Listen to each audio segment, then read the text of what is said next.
por haberme invitado a estar aquí. Y te respondo de inmediato, yo creo que el momento es muy grave y que en efecto, como dice Jorge Castañeda, si los intelectuales no recuperamos el espacio colectivo en el cual la democracia política era una exigencia urgente, se va a hundir la conciencia crítica del país junto con el país entero. A mí también me gusta la idea de que los clérigos ya habíamos traicionado demasiado y que mejor nos fuéramos a refugiar a las universidades o a nuestros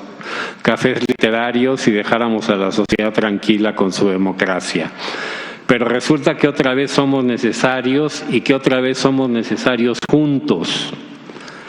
Cuando me invitaron a venir a este foro, por un lado me dio una inmensa amargura darme cuenta que la mayoría de quienes hemos hablado aquí y hablarán, predicamos en el desierto, y yo estoy seguro que ni uno solo de los artículos que yo escribí contra López Obrador le quitó un solo votante. Me dirán ustedes que, bueno, el 47% de la población votó por otros candidatos, pero el hecho es que el relato que desde 2006 emprendimos contra el populismo fracasó y fracasamos nosotros. Ese fracaso recibe un poco el bálsamo de una reunión como esta, en que volvemos a vernos las caras y tenemos la obligación de volver a actuar en conjunto, como en tiempos que creíamos olvidados y estábamos todos dispuestos a pasar los años que siguen realizando nuestras labores académicas o líricas. Veo amenazado el pluralismo en el sentido en que la clase intelectual ha perdido su lugar, no solo en México, sino en todo el mundo. Los grandes pensadores del siglo XX en lengua española, como Octavio Paz, Ortega y Gasset, o algunos más recientes como Fernando Savater o el propio Mario Vargas Llosa, han sido sustituidos por el rumor asqueroso de las redes, y pensar se ha vuelto una actividad ahora sí de una minoría que semeja a los claustros monásticos de la Edad Media.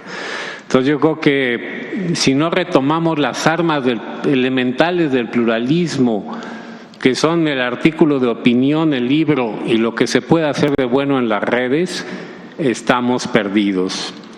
En ese sentido yo creo que el pluralismo está gravemente amenazado, porque sin ideas diversas no hay pluralismo.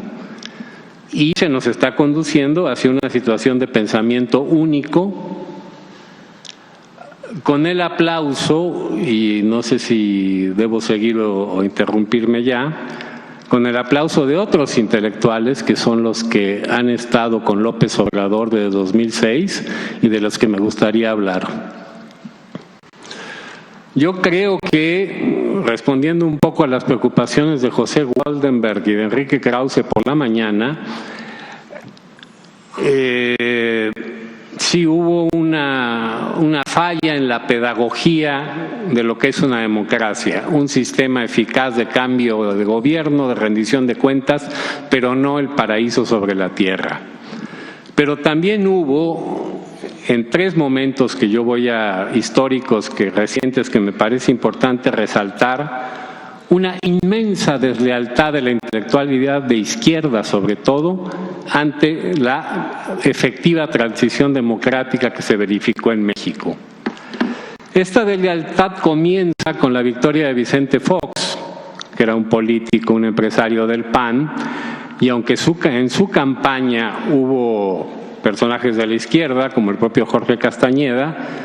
fue vista por la izquierda mexicana como un fracaso.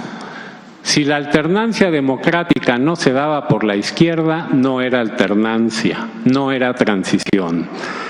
Y todo el sexenio de Fox, con todos sus errores y extravagancias, fue víctima de este desaire.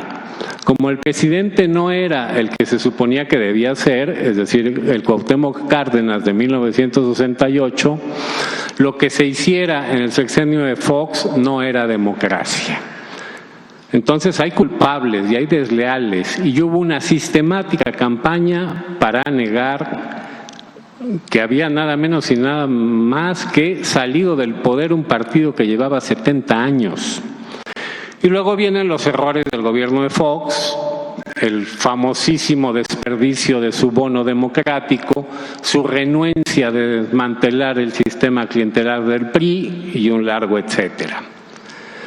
El segundo momento tiene que ver con la derecha. El régimen de Calderón no supo convencer a la ciudadanía de que la lucha contra el crimen organizado era una lucha por hacer sobrevivir la democracia. ¿Cómo puede haber democracia en un lugar donde te da pavor salir a la calle porque te asesinan, para empezar? Bueno, el gobierno de Calderón, un gobierno del PAN, no hizo el trabajo pedagógico de convencer a la ciudadanía que perseguir al crimen era una labor de esencial convivencia democrática. Y, una vez más, la intelectualidad de izquierda llegó a grados insólitos de complicidad con el crimen organizado al convertir la ineficacia del Estado mexicano al combatirlo en prácticamente una indiferenciación entre el crimen organizado y el gobierno, confundiendo que una cosa es la culpabilidad y otra la responsabilidad, como lo dijo claramente una de las víctimas, Javier Sicilia. Y finalmente, con esto acabo mi intervención, el gobierno de Peña Nieto no hizo nada por difundir popularmente las reformas estructurales. Es un gobierno, como se ha descrito, que hizo las reformas estructurales, que logró ese momento de sosiego en nuestra vida pública que fue el Pacto por México, y luego se retiraron a robar y a jugar al golf y abrieron el camino para lo que será mi segunda intervención, si ustedes están de acuerdo, para que triunfara la narrativa de López Obrador, que creo que mucha gente decía, algunos queridos colegas nuestros, el diagnóstico es bueno, el remedio es malo. No, el diagnóstico era pésimo, y si ganó López Obrador el año pasado fue porque la gente creyó el diagnóstico y no le importó el remedio que se ofrecía.